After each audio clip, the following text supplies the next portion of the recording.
देखिए हर खबर यहीं पर, सब्सक्राइब कीजिए TV9 भारतवर्ष। क्यों चीन अपने घर में अपने लोगों की नाराजगी की कीमत पर भी हिंदुस्तान के साथ दुश्मनी दिखाने में लगा हुआ है, यह समझिए। आइए मैं आपको पहले यह दिखाता हूं कि वो रोड जिसे सन 2000 में बनाना शुरू किया हिंदुस्तान ने और 2020 में वो पूरी तरह बनकर अब मुकम्मल हो चुकी है। असल में काम चलाने लायक तो बहुत पहले बन चुकी थी, लेकिन पूरी तरह जिसको रोड कहा जाता है वो बनकर अब तैयार है। और 2 दशक जिस रोड को बनाने में लगे हैं, जाहिर है बहुत मुश्किल काम रहा होगा। ये रही वो रोड, और ये रोड क्योंकि भारत के लद्दाख को अभेद्य बनाती है, सुरक्षित बनाती है, अब चीन की मंशा की इसे एनेक्स कर लिया जाए और चीन में मिला लिया जाए, हड़प लिया जाए, ये नहीं हो पाएगा, लिहाजा वो बोराया हुआ है। ये देखिए, ये है वो रोड जिसको हम बार बार आपको बता रहे हैं। ये जोड़ती है लेह को दरबुक से शोक गांव को जोड़ती है, शोक नदी के बगल से निकलता हुआ ये ऊपर काराकोरम तक। और ये आसान नहीं है। यहां अगर आपको प्लेन्स में कोई कंस्ट्रक्शन करना पड़े तो सोचिए कितनी मुश्किल आती है।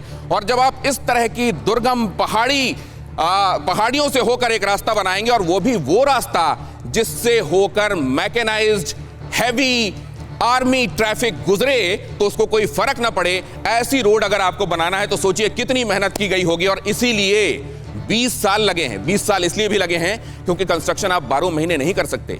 यहां बर्फ गिरती है, बहुत बुरी तरह की ठंड होती है, और उसमें आपके पास जो विंडो ऑफ अपॉर्चुनिटी होती है वो कुछ एक महीनों की होती है गर्मी के दिनों में। अक्सर अप्रैल, मई, जून, बस यहीं पर कंस्ट्रक्शन हो पाता है और उसके बाद फिर से बर्फबारी होने लगती है। और ऐसे में ये जो रोड है, ये रोड जो आपको नजर आ रही है, ये जो काराकोरम तक पहुंचकर हिंदुस्तान की सुरक्षा को इंश्योर करती है, ये रोड जो आखिर में जाती है दौलत बेग ओल्डी, इस दुनिया की सबसे ऊंचाई पर स्थित हवाई पट्टी, जिस पर हिंदुस्तान की एयरफोर्स ने कई बार अपने शक्ति का प्रदर्शन किया है और यह दिखाया है कि रणनीतिक रूप से ये कितना अहम है। और ये चीन को मालूम है, इसीलिए चीन ने पहले भी ये दिखाया था कि दौलत बेग ओल्डी को लेकर वो फिक्रमंद है। उसने कई बार ये बातें प्रत्यक्ष और परोक्ष रूप से बताई हैं और आखिरकार ये दिखाई दे गया जब से उसने अग्रेशन बढ़ाया है। वो पैंगोंग त्सो का इलाका हो, हॉट स्प्रिंग का इलाका हो, वो गोगरा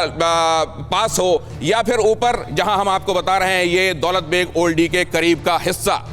यहां पर एग्रेशन सिर्फ यह दिखा रहा है कि उसको भारत के इन जगहों पर कंस्ट्रक्शन से और DSDBO जैसे सक्सेसफुल बड़े कंस्ट्रक्शन से उसको खासा एतराज है और खासा डर गया है वो। लेकिन हिंदुस्तान ने भी स्पष्ट कर दिया है कि इस बार अब वो डटर नहीं करेगा।